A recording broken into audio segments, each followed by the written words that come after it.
Team ডেভিডের no look shot, কি দারুণ bat swing.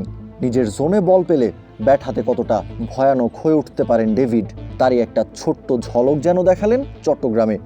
জোরালো এই শটে বল কত দূরে গিয়ে আছড়ে পড়বে সেটা নিশ্চয়ই সবারই অনুমেয়। শুধুই কি এই একটা শট? চট্টগ্রামে ডেভিড যেন ছিলেন ডেভিল মুডে।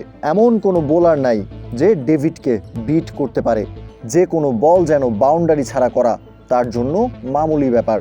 যেন রাগ আর ক্ষোভ ঝরছে ডেভিডের প্রত্যেকটা শটেই। ওয়ানডে সিরিজে বাংলাদেশের বিপক্ষে নাকানি চুবানি খেয়ে টি-20 সিরিজেই ডেভিডকে উড়িয়ে এনেছে মাইটি অস্ট্রেলিয়া।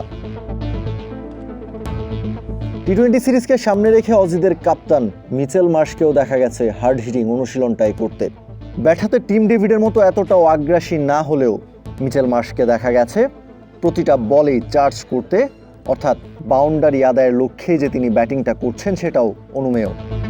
5+ স্টার রেটিং প্রাপ্ত দেশের সর্বোচ্চ বিদ্যুৎ সাশ্রয়ী ওয়ালটন এসি স্মার্ট কমফোর্ট এখন নেক্সট লেভেলে।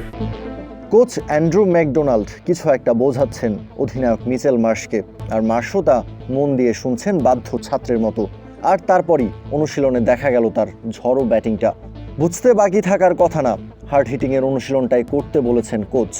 অর্থাৎ ওয়ানডে সিরিজে পাওয়া ব্যথাটা টি-20 সিরিজ জিতে ভুলতে চাইছে অজিরা, আর সেই দায়িত্বটা সামনে থেকে নিতে হবে অধিনায়ক মিচেল মার্শকেই। চট্টগ্রামে টিম ডেভিড আর মার্শের ব্যাটিং দেখে বাংলাদেশি সমর্থকদের অবশ্য আতঙ্কিত হওয়ার কিছুই নাই, কেননা সদ্যই অস্ট্রেলিয়াকে ওয়ানডেতে হারানোর সুখ স্মৃতি নিয়ে টি-20 সিরিজটা খেলতে নামবে বাংলাদেশ। ছক্কা হাঁকাতে গিয়ে থ্রোয়ারের ছোড়া বলে বোল্ড হয়েছেন টিম ডেভিড। নেট বোলারের বলেও ক্লিন বোল্ড হতে দেখা গেছে ডেভিডকে।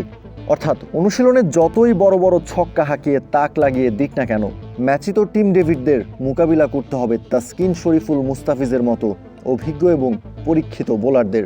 অনুশীলনেই যখন তারা এইভাবে আউট হচ্ছেন, তখন ম্যাচ চলাকালীন নিশ্চয়ই আরও অনেক বেশি সতর্ক থাকতে হবে তাদেরকে। বাংলাদেশকে হালকাভাবে নিয়ে ওয়ানডে সিরিজে 2-1 ব্যবধানে হেরেছিল অস্ট্রেলিয়া। চারদিকে হওয়া তুমুল সমালোচনার জবাবটা অজিরা দিতে চাইবে টি-20 সিরিজে বাংলাদেশকে স্রেফ উড়িয়ে দিয়ে, কিন্তু কাজটা মোটেও সহজ হবে না অজিদের জন্য। এই বাংলাদেশ নতুন বাংলাদেশ, হারার আগে হার মানে না। চট্টগ্রামেও মিরপুরের মতোই স্পোর্টিং উইকেট থাকবে, অর্থাৎ বাংলাদেশ অজিদের চোখে চোখ রেখেই লড়বে টি-20 সিরিজেও। কাউসার শান্ত, ক্রিক ফ্রেঞ্জি।